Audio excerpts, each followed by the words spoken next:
امیر گوگلو خان عثمان کے سپاہی پرنسس کو سوگوت کی طرف لے گئے ہیں۔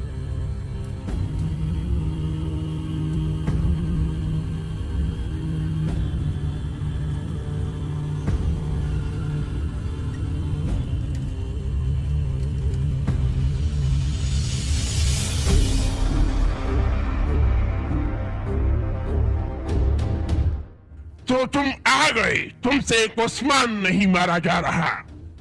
مجھے ایک موقع دے کمانڈر، میں ٹینگری کی قسم کھاتا ہوں کہ میں عثمان کی نسلیں برباد کر ڈالوں گا۔ نہیں، میرے پاس مزید وقت نہیں ہے، میں تمہیں مزید وقت نہیں دے سکتا۔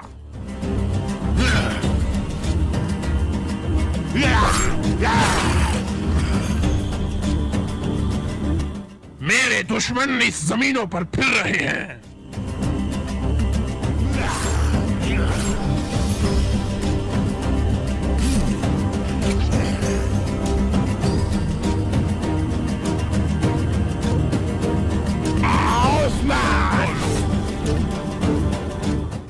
یہ آخری بار میں تمہیں موقع دے رہا ہوں، اگر اس بار عثمان بچ گیا تو تمہاری گردن میں اپنے ہاتھوں سے اتاروں گا کمانڈر۔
کو آج کوئی جہنم بنانے سے کوئی نہیں روک سکتا۔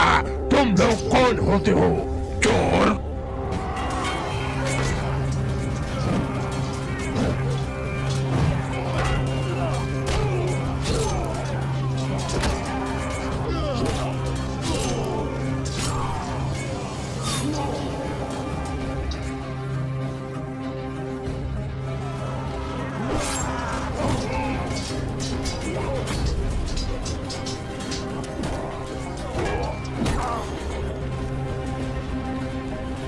السلام علیکم ناظرین، قرولش عثمان سیریز کے سیزن 5 کی قسط نمبر 89 میں तमाम देखने और सुनने वालों को हम खुशामदीद कहते हैं। नाजरीन, इस एपिसोड के आगाज में हमें दिखाया जाता है कि एक तरफ बाज़ंतीनी सिपाही शहजादी को ले आ रहे होते हैं और इस काफिले में उस्मान साहब के जासूस भी मौजूद होते हैं, जिनमें कोनूर सरदार भयंदर साहब और कुछ और सिपाही जासूस मौजूद होते हैं। दूसरी तरफ हमें दिखाया जाता है कि मंगोलों का सरबराह यानी कि कमांडर जेलासोन भी आ रहा होता है। दोनों का मुकाबला एक ऐसे मकाम पर होता है जहां पर दोनों अतराफ पानी ठहरा हुआ होता है। दोनों एक दूसरे को देखकर आपस में कुछ बातें करती हैं और तबादला होने के बावजूद कमांडर जेलासोन उनके आगे आगे चलता है, यानी कि ये काफिला कमांडर गोरकुलू खान के पास जा रहा होता है और कमांडर गोरकुलू खान की शादी बाज़ंतीनी शहजादी के साथ होने वाली होती है। अगर ये शादी हो जाती तो बाज़ंतीनियों और मंगोलों का इत्तेहाद हो जाता और इस इत्तेहाद को ना बनने के लिए उस्मान साहब ने अपने जासूस इस काफिले में भेजे। नाजरीन, उस्मान साहब के जासूस ये खबर उस्मान साहब तक पहुंचा देते हैं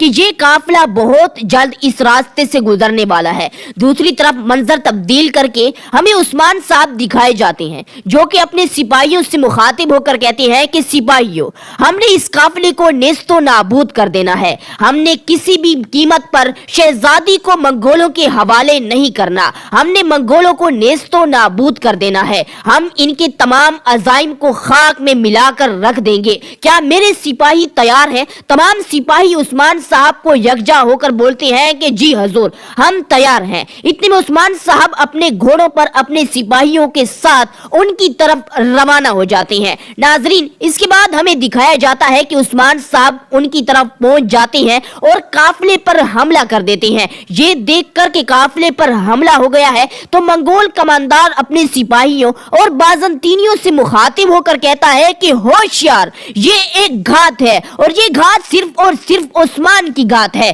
तमाम लोग होशियार हो जाओ, अपनी अपनी ढालों को संभालो, शहजादी की हिफाजत करो। तमाम सिपाही मंगोल और बाज़ंतीनी सिपाही हमले के लिए तैयार हो जाते हैं, लेकिन उन्हें कहां पता, उन्हें क्या पता कि उस्मान साहब ने उनके लिए एक मजबूत जाल बिछाया है। उस्मान साहब जैसे ही आग से लगे हुए तीर बारूद की तरफ फेंकती हैं तो हर तरफ आग के शोले बिखर जाते हैं, जिससे मंगोल और बाज़ंतीनियों के बहुत से सिपाही जख्मी हो जाते हैं। बारूद फटने के बाद उस्मान साहब हमें नमूदार दिखाए जाते हैं जो कि बाज़ंतीनियों और मंगोलों पर कहर की तरह टूट पड़ते हैं। तमाम मंगोलों और बाज़ंतीनियों के परखचे उड़ाने के बाद हमें दिखाया जाता है कि उस्मान साहब के सिपाही बहुत ही महारत के साथ उनका मुकाबला कर रहे होते हैं। इसी दौरान उस्मान साहब कमांडर वैसुलुस को आवाज देते हैं कि वैसुलुस। ये सुनकर वैसुलुस भी काफी ज्यादा हैरान हो जाता है और उस्मान साहब की तरफ देखता है और कहता है, उस्मान, आखिरकार तुम मेरे हाथ लग ही गए। आज मैं खुद तुम्हारा सर कलम करूंगा। मैं एक तारीख लिखूंगा कि कमांडर वैसुलुस ने उस्मान का सर कलम किया है। ये सुनकर उस्मान साहब हंस पड़ते हैं और हंसते हुए कहती हैं कि आज तो तुम्हारा सर कलम किया जाएगा कुत्ते, जिसने हमारे साथ हमारी प्लेट में खाना की खाया और हमें ही धोखा दिया। तुमने हमारे साथ गद्दारी की और आज मैं अपनी तलवार से तुम्हारा सर जुदा करूंगा। मैं अपनी तलवार से तुम्हारे सर को तुम्हारे तन से जुदा करूंगा। नाजरीन, इसी दौरान कमांडर वैसुलुस जवाबी कार्रवाई उस्मान साहब पर करता है तो उस्मान साहब बहुत ही महारत के साथ उसके पांव पर तलवार मारते हैं तो कमांडर वैसुलुस जख्मी होने की वजह से वहां पर गिर जाता है और उस्मान साहब उसका गला काट देते हैं।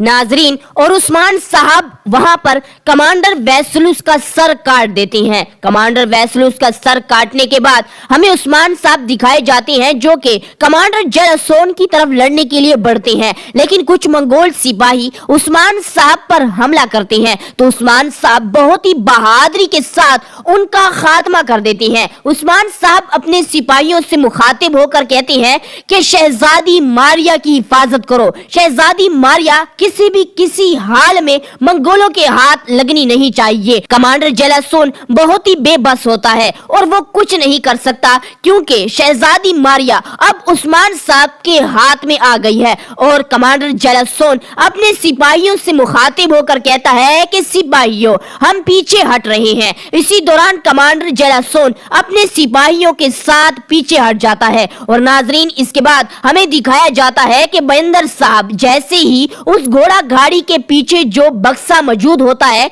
उसका दरवाजा खोलती हैं तो जल्द ही जल्द शहजादी मारिया बयंदर साहब पर हमला करती है। तो जवाबन बयंदर साहब शहजादी मारिया का हाथ पकड़ लेती हैं और उससे कहती हैं कि शहजादी, आप ये क्या कर रही हैं? हम आपको कोई नुकसान पहुंचाने नहीं आए, बेहतर होगा कि आप खुद इस घोड़ा गाड़ी से उतर आए। ये बात सुनकर यानी कि शहजादी मारिया बयंदर साहब की ये बात सुनकर वो घोड़ा गाड़ी से उतर आती हैं और उस्मान साहब को देखकर और बाकी तुर्क कमानों को देखकर वो काफी ज्यादा हैरान हो जाती हैं। और प्यारे नाजरीन, यहाँ पर इस एपिसोड का इख्तिताम हो जाता है।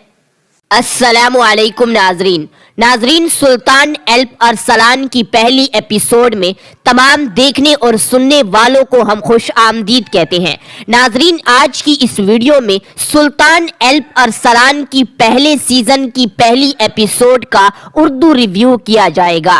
नाजरीन, वीडियो शुरू करने से पहले तमाम प्यारे नाजरीन से गुजारिश है कि हमारे चैनल को जरूर सब्सक्राइब करें। आगाज करता हूँ अल्लाह के नाम से जिसने हमारे दिलों को ईमान के नूर से मुनव्वर किया और हजरत मोहम्मद मुस्तफा सल्लल्लाहु अलैहि वसल्लम का उम्मती बनाया।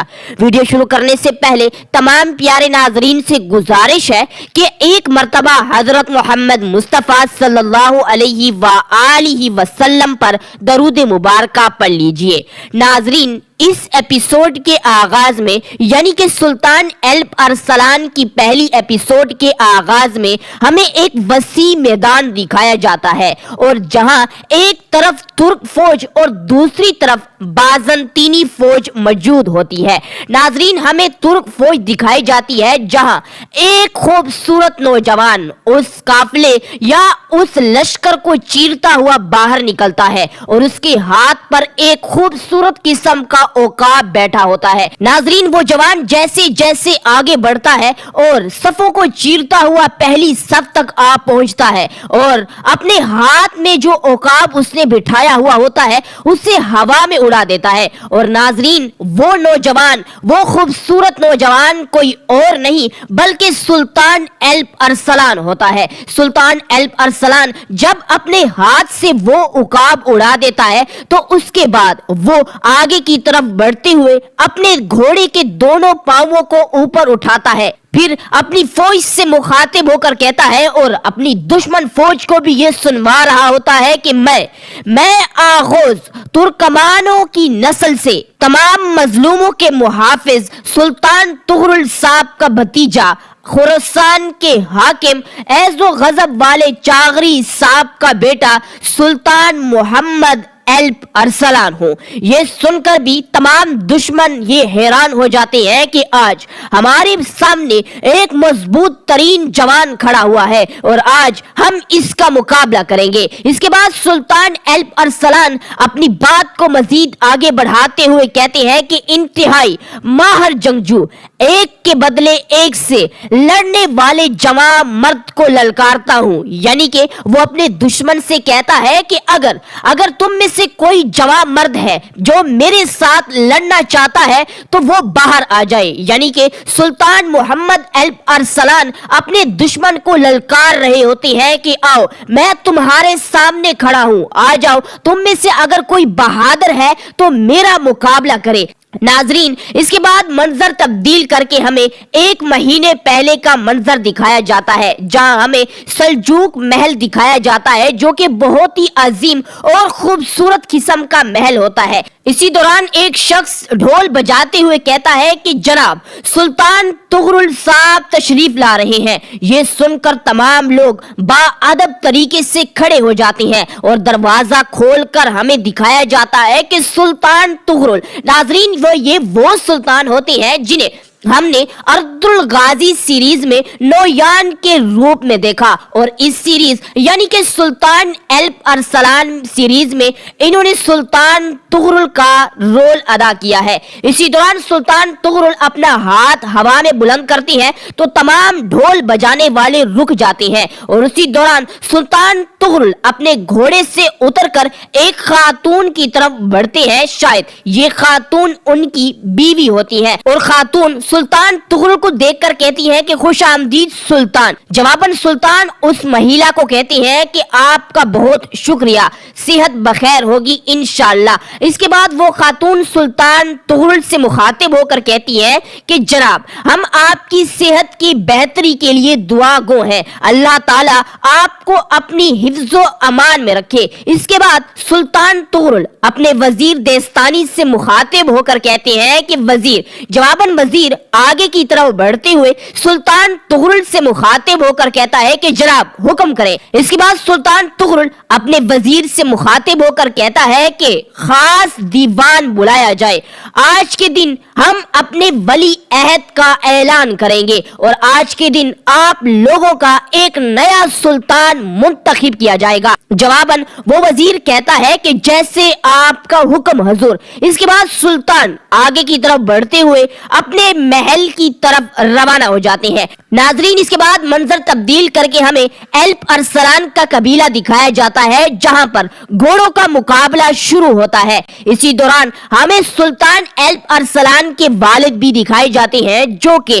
اس مقابلے کو دیکھ رہے ہوتے ہیں۔ مقابلہ شروع ہو جاتا ہے اور بیچ میں ایک بھیڑ نمونہ چیز پڑی ہوتی ہے، اسے اٹھا کر کسی اور جگہ پر رکھنا ہوتا ہے، یعنی کہ اگر جو کوئی بھی جیت لیا وہ اس مقابلے کا وجیتا ہوگا، یعنی کہ وہی مقابلے میں کامیاب ہوگا۔ اسی دوران ہمیں دکھایا جاتا ہے کہ سلطان الپ ارسلان بہت ہی بہادری کے ساتھ اس کھیل کو کھیل رہے ہوتے ہیں اور ایسا لگتا ہے کہ سلطان الپ ارسلان اس کھیل کو جیتیں گے۔ اسی دوران ہمیں دکھایا جاتا ہے کہ سلطان الپ ارسلان کے والد اس کھیل کو بہت ہی بہترین قسم کے ساتھ دیکھ رہے ہوتے ہیں اور اپنے دونوں بیٹوں کو بھی دیکھ رہے ہوتے ہیں کہ میرا کون سا بیٹا اس کھیل کو اچھے طریقے سے کھیل رہا ہے۔ ناظرین ہمیں دکھایا جاتا ہے کہ سلطان الپ ارسلان بہت ہی بہادری کے ساتھ سارے گھڑ سواروں کو پیچھے چھوڑ رہے ہوتے ہیں اور اس مقابلے کو بہت ہی آسانی کے ساتھ